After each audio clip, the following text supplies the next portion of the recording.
Doesn't matter what kind of animal it is. Animals, like people, have hips, a chest, and a head. If you've got a little tiny animal like a chipmunk, you still have the hips, the chest, and the head. But they're in different sizes.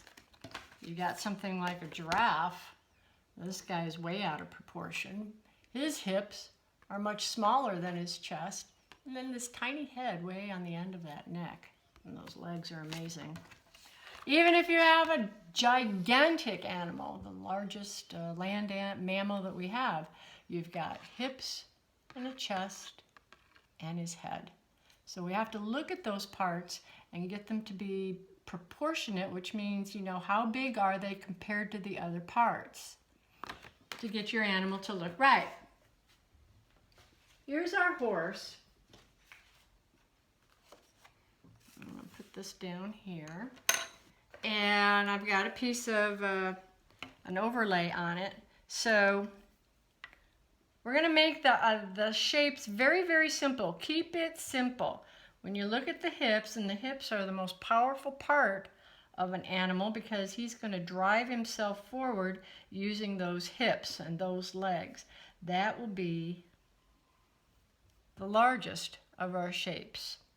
His chest supplies the blood and the energy to drive those hips because he's got the lungs and his heart in there.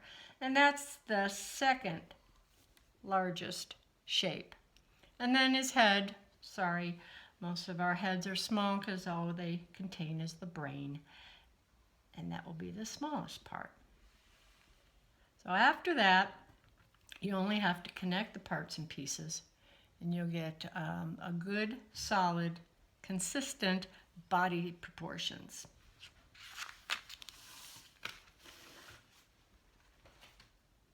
So, what we're going to do is we're going to do a practice drawing of our little bunny rabbit here.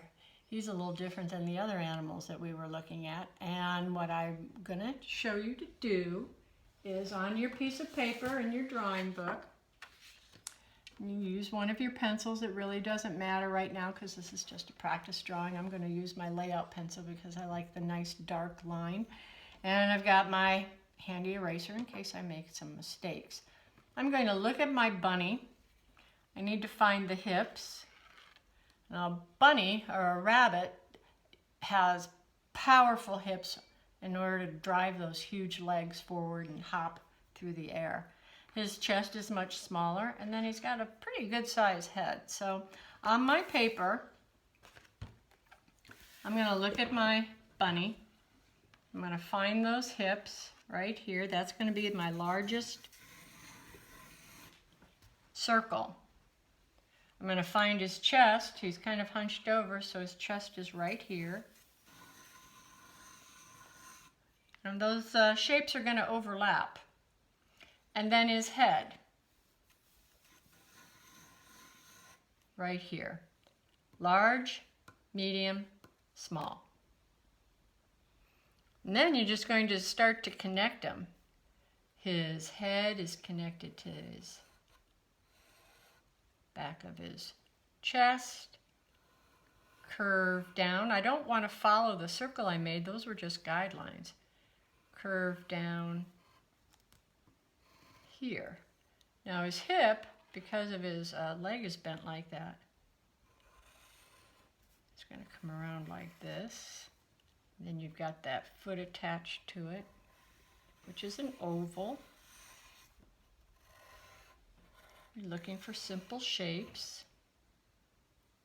His head is also an oval.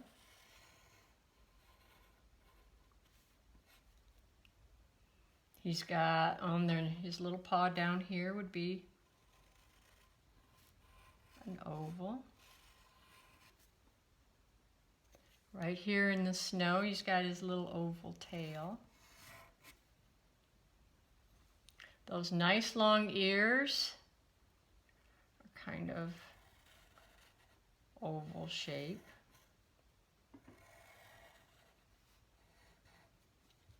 And those beautiful eyes look like big footballs. And then let's give him a little nose. So basically that's your rabbit. You start with the large circle for hips, a medium circle for his chest, a smaller circle for his legs. Then you're going to connect the head to the chest, to the hips, round here for the rest of his leg, his foot, which is an oval.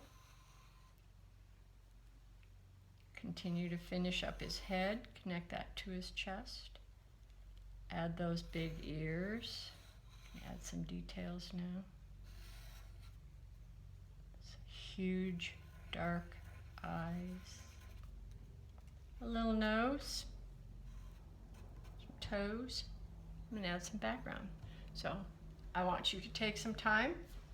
I want you to try and practice one of these. Your little rabbit on your own, in your own book, and see what you can